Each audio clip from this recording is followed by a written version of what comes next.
Hello साथियों, आज इस वीडियो में हम जो हमारे एमपी पटवारी के कंप्यूटर का सिलेबस है उसमें से फर्स्ट टॉपिक कंप्यूटर का परिचय को कंप्लीट करेंगे। और इस वीडियो में मैं आपको बहुत ही आसान भाषा में कंप्यूटर का परिचय और इसकी थ्योरी समझा दूंगा और इसके बाद हम इस पर आधारित एमसीक्यू इस वीडियो में करेंगे और इस पर मोस्ट इम्पॉर्टेंट एमसीक्यू इस टॉपिक पर कंप्यूटर का परिचय जो टॉपिक है इसके मोस्ट इम्पॉर्टेंट एमसीक्यू हम नेक्स्ट वीडियो में कंप्लीट करेंगे। तो चलिए स्टार्ट करते हैं। हम आज का टॉपिक जो है कंप्यूटर का परिचय। तो आप सभी लोग कंप्यूटर को बहुत ही अच्छे से जानते हैं और उपयोग करते हैं, ठीक है, लेकिन इसको परिभाषा के रूप में कैसे व्यक्त किया जा सकता है इसके लिए चलिए देखते हैं। कंप्यूटर एक इलेक्ट्रॉनिक उपकरण है जो इनपुट डिवाइसों की मदद से डेटा स्वीकार करता है, प्राप्त निर्देशों के अनुसार उसे डाटा संशोधित प्रोसेस करता है और उपयुक्त आउटपुट डिवाइस की मदद से इच्छित परिणाम देता है। यानी कंप्यूटर को अगर आसान भाषा में कहा जाए तो कंप्यूटर वह मशीन है या वह इलेक्ट्रॉनिक उपकरण है जो यूजर यानी हमसे कुछ डेटा यानी कुछ निर्देश लेता है और फिर उस पर प्रोसेस करता है और इसके बाद जो हमें आउटपुट प्रोवाइड कराता है, ठीक है। तो इस प्रकार जो निर्देश लेता है उस पर प्रोसेस करता है और फिर हमें जो आउटपुट देता है इस ऐसी मशीन को कंप्यूटर कहा जाता है, ठीक है। अब कंप्यूटर शब्द लैटिन भाषा के कंप्यूट शब्द से आया है जिसका मतलब होता है गणना करना और कंप्यूटर को भी शुद्ध और तीव्र गणना करने के लिए ही बनाया गया था। मगर आधुनिक समय में कंप्यूटर गणना करने के अलावा हमारे जीवन के हर कार्य क्षेत्र में अपनी उपस्थिति दर्ज करा रहा है। पहले इसका उपयोग जो कंप्यूटर का था वो सिर्फ इसलिए बनाया गया था ताकि ये तीव्र और बहुत ही शुद्ध गणना कर सके, लेकिन आज की डेट में आप लोग जानते हैं कि कंप्यूटर का हर क्षेत्र में हर जगह उपयोग किया जा रहा है, ठीक है। तो इस प्रकार से कंप्यूटर की परिभाषा हम आसान शब्दों में यहां से लेके यहां तक इन शब्दों में व्यक्त कर सकते हैं, ठीक है। इसके बाद ये आप लोग जानते ही हैं कि कंप्यूटर का एक चित्र दिया गया है। ये कई पार्ट से मिलकर कंप्यूटर बनता है। मॉनिटर है, कीबोर्ड है, सीपीयू है, माउस है, प्रिंटर है और स्पीकर्स है, ठीक है। अब हम चलिए स्टार्ट करते हैं कि आखिर कंप्यूटर को फ्लो चार्ट में कैसे व्यक्त करें कि ये कैसे काम करता है। तो इसके लिए इनपुट प्रोसेस आउटपुट मॉडल के द्वारा हम समझेंगे कि आखिर ये कंप्यूटर हमारे दिए गए निर्देशों को कैसे पढ़ता है और फिर कैसे काम करता है, ठीक है। तो सबसे पहले आपको एक शब्दावली मिलेगी, डेटा किसे कहा जाता है। कंप्यूटर इनपुट को डेटा कहा जाता है और उपयोगकर्ता के निर्देशों के आधार पर इसे प्रोसेस करने के बाद आउटपुट को सूचना कहा जाता है। यानी जो यूजर यानी हम जो इनपुट देते हैं, जो निर्देश देते हैं उसको डेटा कहते हैं और इसके बाद जब कंप्यूटर उस पर प्रोसेस करके उस पर प्रक्रिया करके जो भी आउटपुट देता है उसे सूचना कहा जाता है, ठीक है। और इसके बाद आप लोग इस प्रोसेस में इस जो वर्क फ्लो ऑफ कंप्यूटर है इसमें आप देख सकते हैं कि जैसे मान लीजिए ये इनपुट हमने दिया प्रोसेस, एक हमारा कंप्यूटर है तो सबसे पहले हमने इसमें दिया इनपुट, इस कंप्यूटर में जाएगा, इस पर ये जो भी प्रक्रिया है, जो भी जैसे आपने जो भी उसको काम दिया है, जोड़ घटाना या जो भी आप काम देते हैं उस पर करेगा। इसके बाद फिर ये हमें आउटपुट देगा, ठीक है। जैसे अगर आप यहाँ पर देंगे 2+2 तो ये यहाँ पर इसको प्रोसेस करेगा, फिर हमें जो उत्तर देगा वो देगा 4। तो इस प्रकार से हमारे पास आउटपुट आ जाता है, ठीक है। तो ये हमारा जो कंप्यूटर का एक सिंपल परिचय हो गया। अब इसके बाद हम देखते हैं कि कंप्यूटर के भाग। तो देखिए आप जानते हैं कि कंप्यूटर भाई केवल एक मशीन तो है नहीं, कई पार्ट से मिलकर ये कंप्यूटर बनता है। तो हम जानते हैं कि कितने भाग से मिलकर कंप्यूटर बनता है।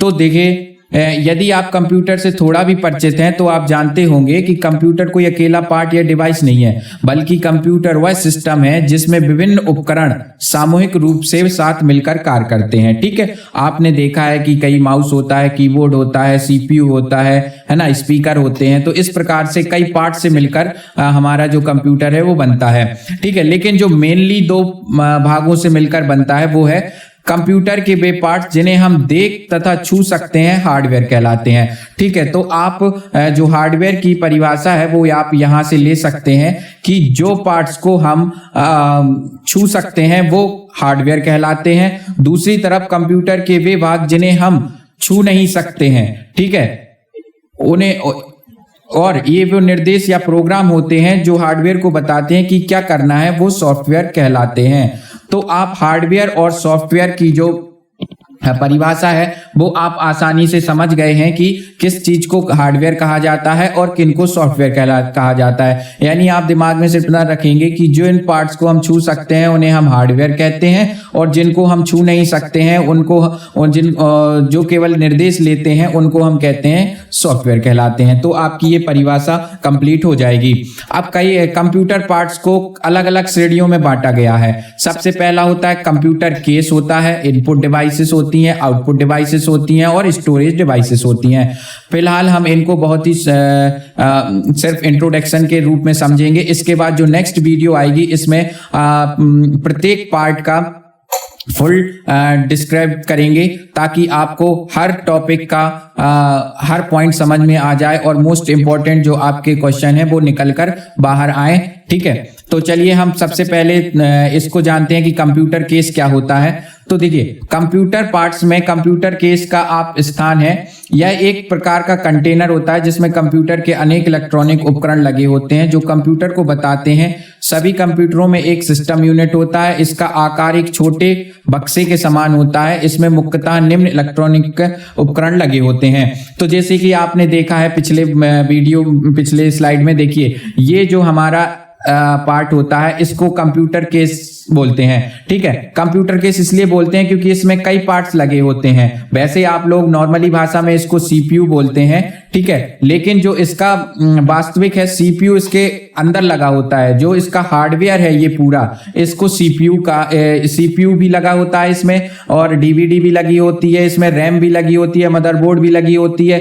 तो इस प्रकार जब इस सारे के कॉम्बिनेशन को कहा जाता है केस। ठीक है, तो आप ये आसानी से समझ गए होंगे कि कंप्यूटर केस किसे कहा जाता है। अब इसके बाद कंप्यूटर केस में देखिए मैंने आपको बताया इसमें मदरबोर्ड भी लगी होती है, सीपीयू भी लगा होता है, मेमोरी भी लगी होती है, पावर सप्लाई यूनिट भी लगी होती है, डीवीडी राइटर भी लगा होता है। तो इन सब से मिलकर जो बॉक्स बनता है उसको कहते हैं कंप्यूटर केस। ठीक है, अब इनकी फुल डिटेल्ड हम जब नेक्स्ट इनपुट डिवाइसेस वगैरह पढ़ेंगे तब इसमें हम सीपीयू को कंप्लीट करेंगे, मेमोरी को कंप्लीट करेंगे, इनके फुल डिटेल्ड हम कंप्लीट करेंगे ताकि आपको किसी भी टॉपिक पर कोई डाउट ना रहे। चलिए ठीक है, इसके बाद जो सेकेंड पार्ट होता है वो होता है इनपुट डिवाइसेस। क्या होता है? Input devices. तो कंप्यूटर पार्ट्स के जिन उपकरणों की मदद से हम कंप्यूटर को निर्देश या आंकड़े पहुंचाते हैं वे इनपुट डिवाइस कहलाती हैं। ठीक है, यानी वे डिवाइसेस जिनके थ्रू हम कंप्यूटर को निर्देश देते हैं। कैसे निर्देश देते हैं? जैसे कि मान लो हमें कोई डाटा फीड करना है तो हम कीबोर्ड से करते हैं, कहीं पर क्लिक करना है तो हम माउस से करते हैं। ठीक है, और इसके बाद अगर हमें भाई कोई फोटो डालनी है उसके अंदर तो स्कैन करते हैं, गेम खेलना है तो जॉयस्टिक की मदद से करते हैं। अब जैसे आजकल अपन लोग टच स्क्रीन भी करने लगे हैं, जहां पर टच कराएंगे तो उसको पता चल जाता है कि ये क्या चाहते हैं हमसे, तो वहां पर वो काम करना स्टार्ट कर देता है। तो इस प्रकार जो ये सारी डिवाइसेस होती हैं, यानी सीधी सिंपल भाषा में है कि जिनके थ्रू हम कंप्यूटर को ये बताते हैं कि हमें क्या करवाना है, वो डिवाइसेस कहलाती हैं इनपुट डिवाइसेस। ठीक है, जिनसे हम निर्देश देते हैं कंप्यूटर को। ठीक है, तो कई इनपुट डिवाइसेस हैं जैसे कि माउस है, कीबोर्ड है, स्कैनर है, जॉयस्टिक है, टच स्क्रीन है, वेबकैम है, डिजिटल कैमरा है। ये सारी जो डिवाइसेस हैं ये कहलाएंगी हमारी इनपुट डिवाइसेस। ठीक है, अब इसके बाद आते हैं हम आउटपुट डिवाइसेस पर। तो आउटपुट डिवाइसेस कौन सी होती हैं? वह डिवाइस, इनपुट डिवाइस की मदद से कंप्यूटर को जो निर्देश या आंकड़े पहुंचाए जाते हैं, कंप्यूटर उन निर्देशों पर प्रोसेसिंग कर यूजर द्वारा वांछित परिणाम देता है। यह परिणाम कंप्यूटर के जिन उपकरणों द्वारा यूजर देखता है, सुनता है या पढ़ता है वे उपकरण आउटपुट डिवाइसेस कहलाते हैं। यानी वे डिवाइसेस जिनके थ्रू हम रिजल्ट देखते हैं, यानी जो हमने निर्देश दिए थे वो प्रोसेस होने के बाद उन पर क्या प्रभाव पड़ा, क्या परिणाम आया, वो जिन डिवाइसेस के थ्रू हम देखते हैं उनको आउटपुट डिवाइसेस कहते हैं। जैसे कि क्या, जैसे अगर हमको मान लीजिए हमने डबल क्लिक किया किसी मूवी पर, तो जब मूवी चलने लगेगी तो वो कहाँ चलेगी, मॉनिटर पर चलेगी, तो वो आउटपुट दिखा रहा ना हमको। अब सुनाई कहाँ देगी, वो स्पीकर के थ्रू सुनाई देगी, क्यों भाई स्पीकर में बजेगा तभी तो हमको सुनाई देगा। ठीक है, अगर हमें कोई प्रिंट आउट निकालना है, कोई कागज जैसे अंदर सॉफ्ट कॉपी डली है उसको हमें हार्ड में निकालना है, तो हम प्रिंटर की मदद लेंगे तो पेपर में छप कर आ जाता है। तो सिंपल भाषा में हम समझ सकते हैं कि ऐसी डिवाइसेस जिनके थ्रू हम रिजल्ट देखते हैं, परिणाम प्राप्त करते हैं, वो डिवाइसेस हमें कहलाती हैं आउटपुट डिवाइसेस। इसके बाद हमारा जो चौथा पार्ट होता है वो होता है स्टोरेज डिवाइसेस। ठीक है, कंप्यूटर में स्टोरेज डिवाइसेस को आम भाषा में मेमोरी के नाम से जाना जाता है। ठीक है, जो कंप्यूटर में स्टोरेज डिवाइसेस होती हैं उनको आम भाषा में मेमोरी कहते हैं ना भाई, कितने मेमोरी है, कितने जीबी मेमोरी है, इसमें कितनी हार्ड डिस्क है। तो मतलब भंडारण क्षमता यानी स्टोरेज क्षमता, जहां पर किसी चीज को स्टोर किया जा सकता है। जैसे आप कहते हैं, आप मान लीजिए कंप्यूटर में आप बहुत सारी मूवी रखते हैं, बहुत सारी म्यूजिक रखते हैं, बहुत सारी अपनी फाइलें रखते हैं, बहुत सारे सॉफ्टवेयर रखते हैं, तो जहां पर वो स्टोर होते हैं उसको कहा जाता है स्टोरेज डिवाइसेस। ठीक है, अब जैसे कि कंप्यूटर में कौन कौन सी स्टोरेज डिवाइसेस होती हैं आपने लोग जानते हैं। और कंप्यूटर के जो स्टोरेज डिवाइस होती हैं, कंप्यूटर के ये उपकरण हमारे निर्देशों, आंकड़ों तथा सूचनाओं को लंबे समय तक स्टोर करने का कार्य करते हैं। स्टोरेज डिवाइसेस के मुख्यतः निम्न प्रकार हैं। ठीक है, हार्ड डिस्क होती है, फ्लॉपी डिस्क होती है, सीडी और डीवीडी ड्राइव होती है, पेन ड्राइव होती है। इन डिवाइसेस में हम अपने डाटा को स्टोर करके रखते हैं, ताकि हम कभी नेक्स्ट टाइम कंप्यूटर खोलेंगे तो इसके अंदर से हम जो भी हमने अपना डाटा सुरक्षित किया हुआ है, इनको हम हमेशा लंबे समय तक उसको प्राप्त कर सकते हैं। ठीक है, इन सभी टॉपिक को हम नेक्स्ट वीडियो में फुल डिटेल्स के साथ पढ़ेंगे, टॉपिक बाय टॉपिक, ताकि आपको इनकी फुल डिटेल्स मिल सके। ठीक है, तो ये हमारे सारे जो डिवाइसेस हैं, ये हमारे जो कंप्यूटर है, इनके जितने भी पार्ट्स हैं सारे कंप्लीट हो गए हैं। जो कि आपने देखा है कि मुख्यतः इसके 4 भाग हैं, computer case, input devices, output devices और स्टोरेज डिवाइसेस। ठीक है, अब इसके बाद जो हमारा नेक्स्ट टॉपिक है वो है क्लासिफिकेशन ऑफ कंप्यूटर, यानी कंप्यूटर कितने प्रकार के होते हैं और कैसे काम करते हैं, क्या इनकी पर्पस है, कौन बेस्ड पर ये काम करते हैं। ठीक है, और साइज कैसे इनको हम अलग अलग क्लासिफाई करते हैं, यानी किस वर्गीकरण, कंप्यूटर का वर्गीकरण। तो देखिए आप, सबसे पहले कंप्यूटर को मुख्यतः 3 भागों में बांटा गया है, based on size, based on work, based on purpose. ठीक है, यानी साइज के आधार पर कंप्यूटर कितने प्रकार के होते हैं और काम करने के आधार पर कंप्यूटर कितने प्रकार के होते हैं और उद्देश्य के आधार पर कंप्यूटर कितने प्रकार के होते हैं। तो आप इस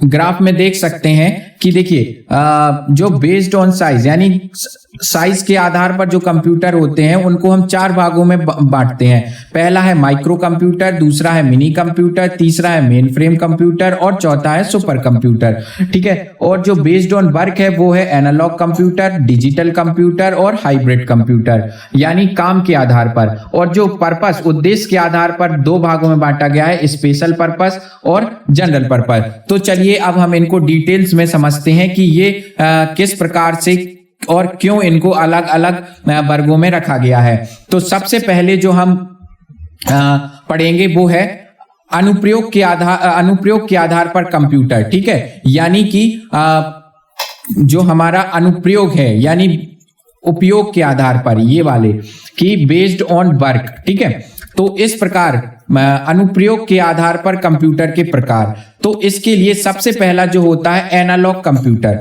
ठीक है, अब एनालॉग कंप्यूटर इसको क्यों कहा जाता है, देखिए क्यों इसलिए कहा जाता है, क्योंकि पहला यह मापन के सिद्धांतों पर कार्य करता है, यानी ये मापने, जैसे कि आप वोल्टेज मापने, तापमान मापने, इस प्रकार के कामों के लिए इसको उपयोग में लाया जाता है, इसलिए इसको एनालॉग कंप्यूटर कहते हैं। यह आंकड़ों के भौतिक मात्रा, दाब, वोल्टेज, तापमान, ऊंचाई, लंबाई को दर्शाता है। ठीक है, जैसे मैंने आपको पहले भी बताया है, ठीक है, कि ये भौतिक मात्रा में रिजल्ट दिखाता है।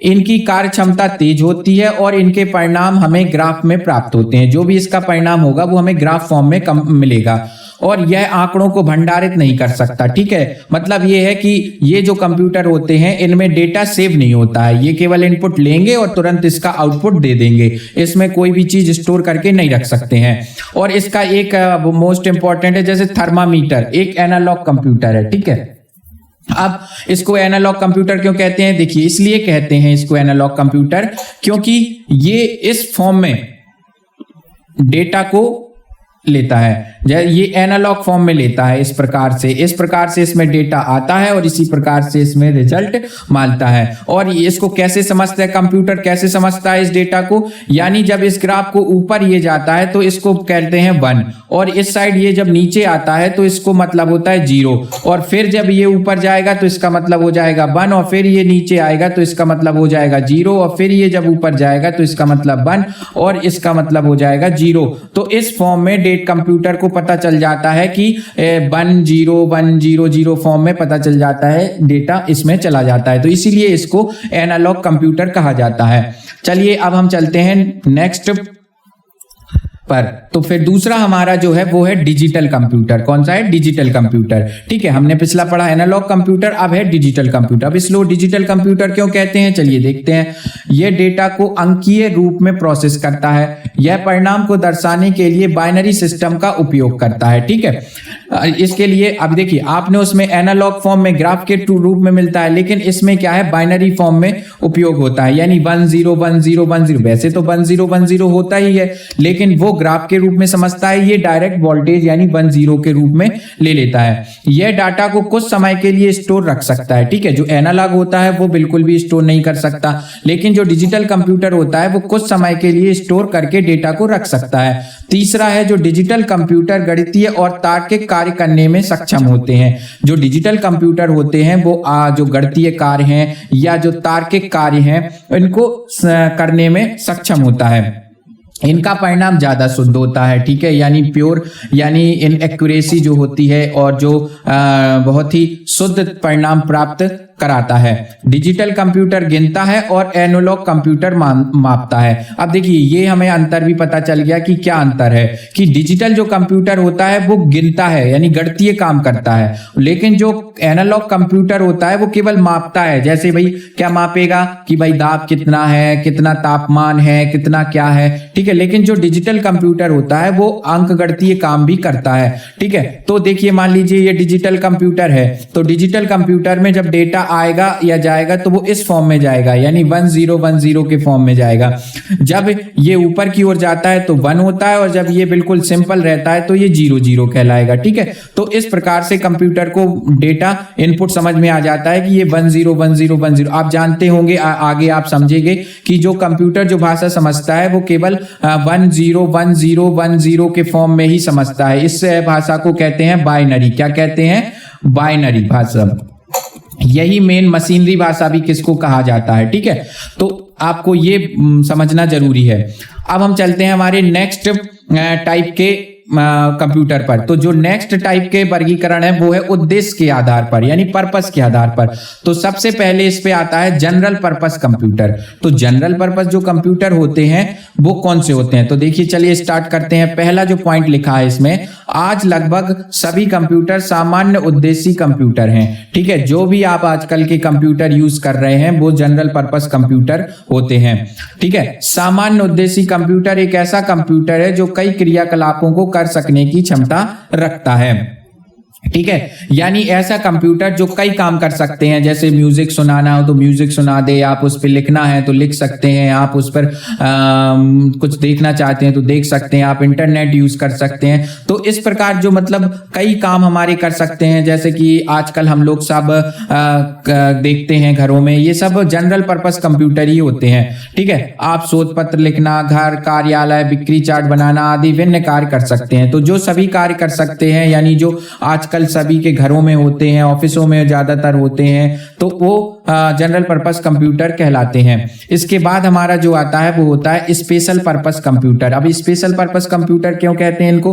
किसी विशेष कार्य के लिए इस्तेमाल होने वाले कंप्यूटर विशिष्ट उद्देश्य कंप्यूटर कहलाते हैं। ठीक है, यानी जो किसी विशेष कार्य को करने के लिए बनाया गया कंप्यूटर होता है उसी को स्पेशल पर्पस कंप्यूटर कहते हैं। यह केवल एक ही कार्य करते हैं। जैसे कि आपने पिछला देखा, जनरल पर्पस वो बहुत सारे काम कर सकता है, लेकिन जो स्पेशल पर्पस कंप्यूटर होगा वो सिर्फ एक ही कार्य करेगा जिस कार्य के लिए उसे बनाया गया। जैसे परिवहन नियंत्रण करना, मौसम की भविष्यवाणी करना, तो इस प्रकार से वो केवल एक ही, जैसे कि आपने देखा होगा कि भाई परिवहन विभाग में अलग एक कंप्यूटर लगा रहता है, वो सिर्फ एक ही काम कर सकता है। ठीक है, मौसम की भविष्यवाणी करने में कोई एक कंप्यूटर बना दिया जाता है कि वो केवल मौसम के अनुसार जानकारी ही प्रदान करेगा। तो इस प्रकार मतलब वो सिर्फ एक काम करेगा, तो इसीलिए इसको कहा जाता है स्पेशल पर्पस कंप्यूटर। इनकी कार्य करने की गति बहुत तेज होती है। ठीक है, स्पेशल जो पर्पस कंप्यूटर होते हैं इनकी कार्य करने की गति बहुत अधिक होती है। अब हम चलते हैं नेक्स्ट वर्गीकरण पर। तो जो हमारा नेक्स्ट वर्गीकरण है वो है कि अनुप्रयोग के आधार पर। तो भाई अनुप्रयोग के आधार पर कैसे होता है? एक होता है माइक्रो कंप्यूटर। ठीक है, अब माइक्रो कंप्यूटर कौन से कंप्यूटर होते हैं, चलिए देखते हैं। इसमें पहला पॉइंट है, यह सबसे छोटा, सस्ता और ज्यादा इस्तेमाल होने वाला कंप्यूटर है। यानी आज के जमाने में जो सबसे ज्यादा छोटा है, सब साइज में सस्ता है और बहुत सबसे ज्यादा इस्तेमाल होने वाला जो कंप्यूटर है वो है माइक्रो कंप्यूटर।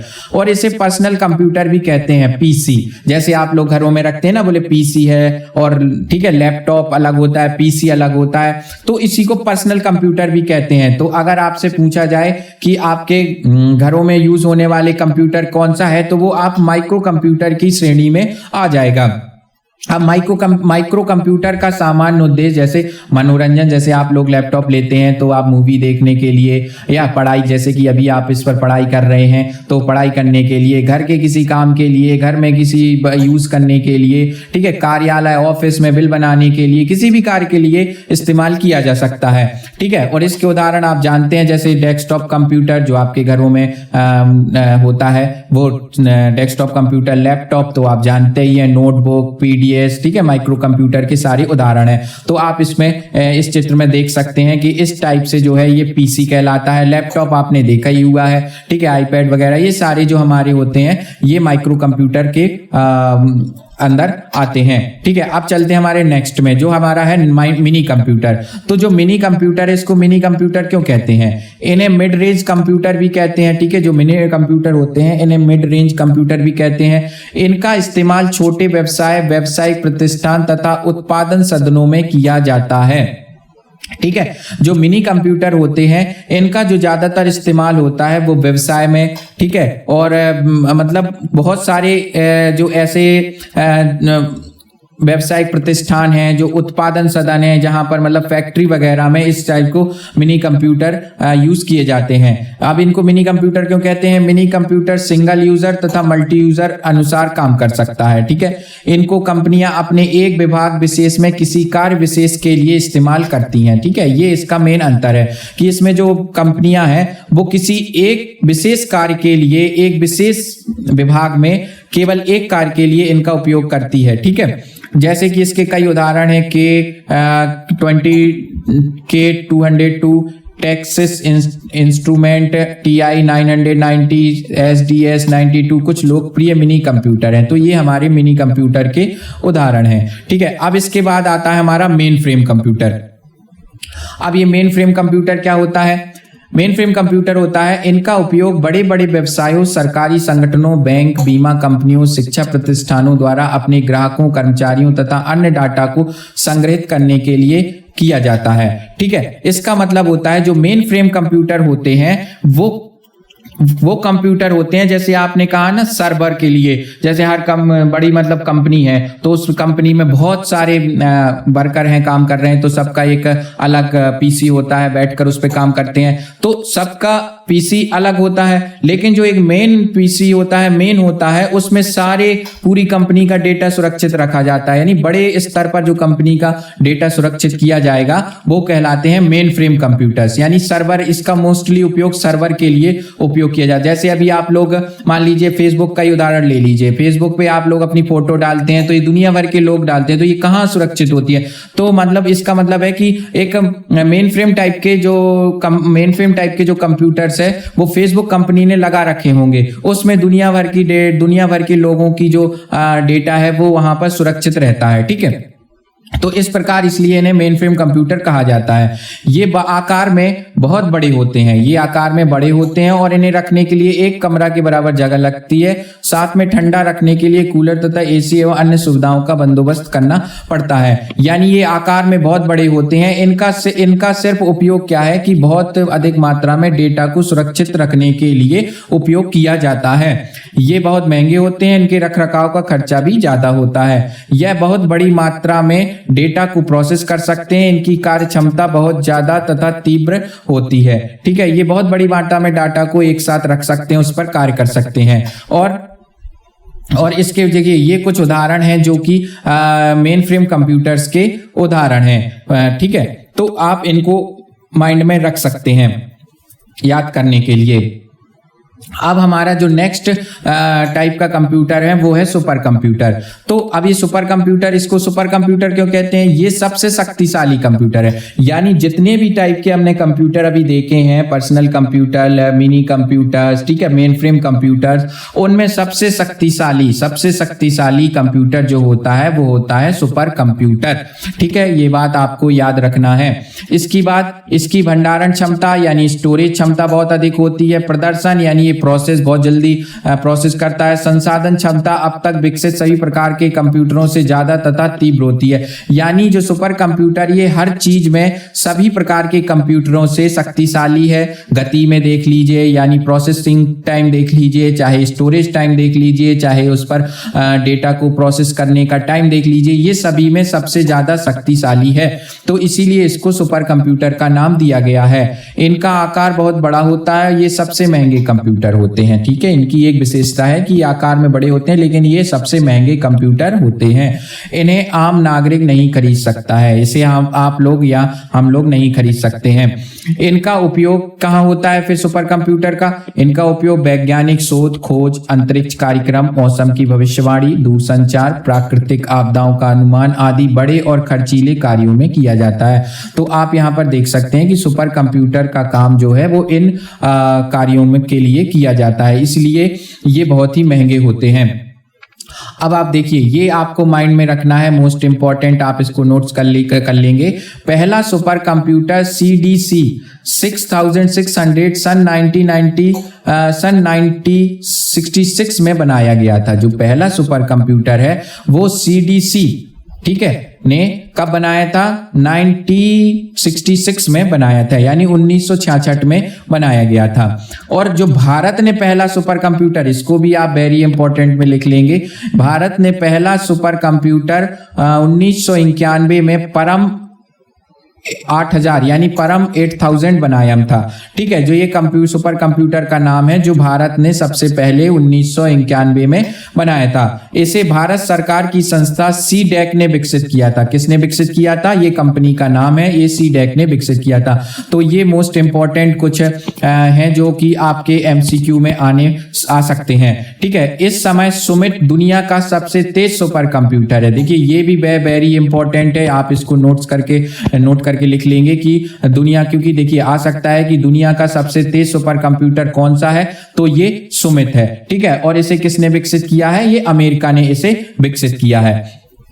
तो ये हमारे जो कंप्यूटर्स का क्लासिफिकेशन था ये हमारा कंप्लीट हो गया है। और अगर आप इस PDF फॉर्म को चाहते हैं नोट्स बनाने के लिए तो आप मुझे कमेंट बॉक्स में कमेंट करिए, मैं आपको इसकी PDF नेक्स्ट वीडियो में प्रोवाइड करा दूंगा जब इसके हम डिटेल MCQ क्वेश्चन करेंगे।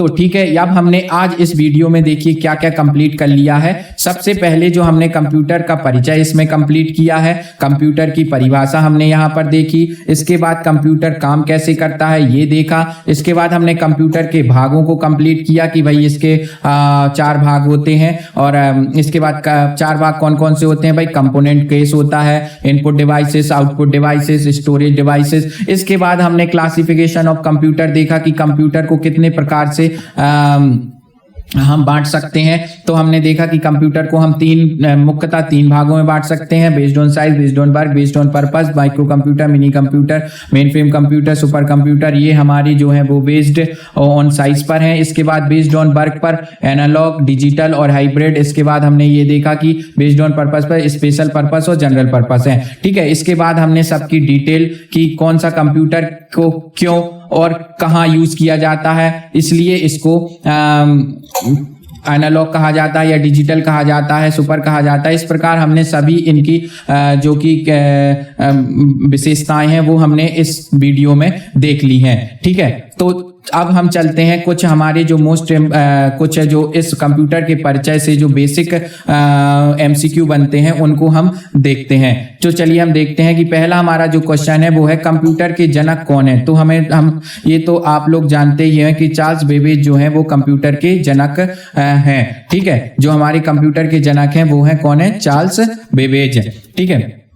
इसके बाद है एक कंप्यूटर में निम्न में से क्या होता है, सॉफ्टवेयर एंड प्रोग्राम, बी है hardware and software, mouse and keyboard और सर्किट प्रोग्राम। तो जैसे कि मैंने आपने बताया, मैं आपको बता चुका हूं कि जो मेनली कंप्यूटर में जो मेन होता है वो होता है हार्डवेयर और सॉफ्टवेयर। इसके बाद इसके कई पार्ट्स बनते हैं, ठीक है। इसके बाद होता है कंप्यूटर तंत्र का मस्तिष्क किसे कहा जाता है, तो ALU, मेमोरी, CPU या कंट्रोल यूनिट।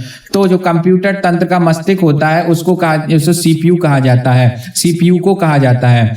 और इसके बाद होता है व्यक्तिगत तौर पर किस कंप्यूटर का प्रयोग किया जाता है। अब देखिए इस प्रकार से आपको क्वेश्चन मिल सकते हैं कि व्यक्तिगत तौर पर किस कंप्यूटर का प्रयोग किया जाता है। तो मैं आपको डिटेल में वीडियो में समझा चुका हूं कि किसको कहा जाता है। देखिए पहला है माइक्रो कंप्यूटर, दूसरा है सुपर कंप्यूटर, तीसरा है मेन फ्रेम कंप्यूटर, चौथा है मिनी कंप्यूटर। तो मैं आपको वीडियो में बता चुका हूं कि जो माइक्रो कंप्यूटर होते हैं वो हम व्यक्तिगत तौर पर यूज करते हैं।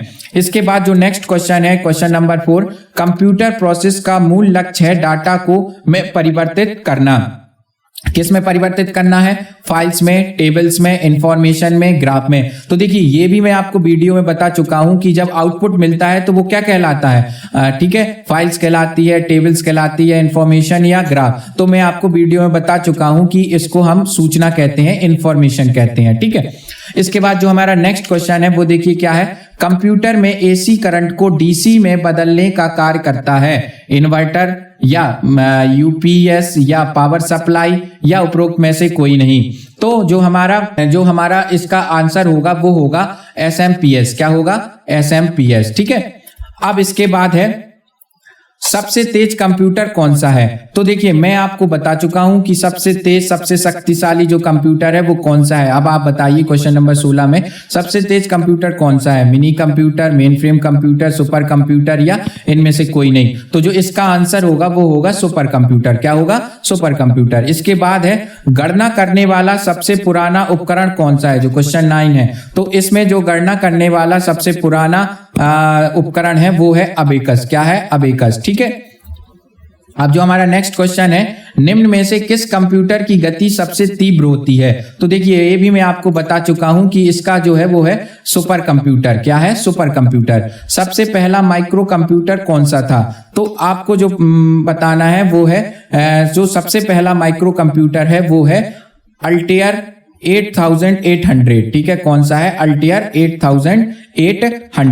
तो देखिए ये कुछ इस टाइप के आपको कंप्यूटर परिचय से रिलेटेड एमसीक्यू मिल जाएंगे। इस वीडियो में हमने कंप्यूटर के परिचय को समझा है। अगली नेक्स्ट वीडियो में एमसीक्यू को देखेंगे और इसके बाद हम टॉपिक बाय टॉपिक में वीडियो बनाते रहेंगे। तो इसके लिए आप चैनल को सब्सक्राइब कर लीजिए ताकि आपको जो सिलेबस है पटवारी का उसमें आप कंप्यूटर के सभी टॉपिक्स को समझ सकें और एमसीक्यू को देख सकें। और अगर आपको पीडीएफ फॉर्म में ये नोट्स चाहिए तो आप कमेंट बॉक्स में कमेंट करिए, मैं नेक्स्ट वीडियो में आपको ये पीडीएफ प्रोवाइड करा दूंगा। तब तक के लिए थैंक यू।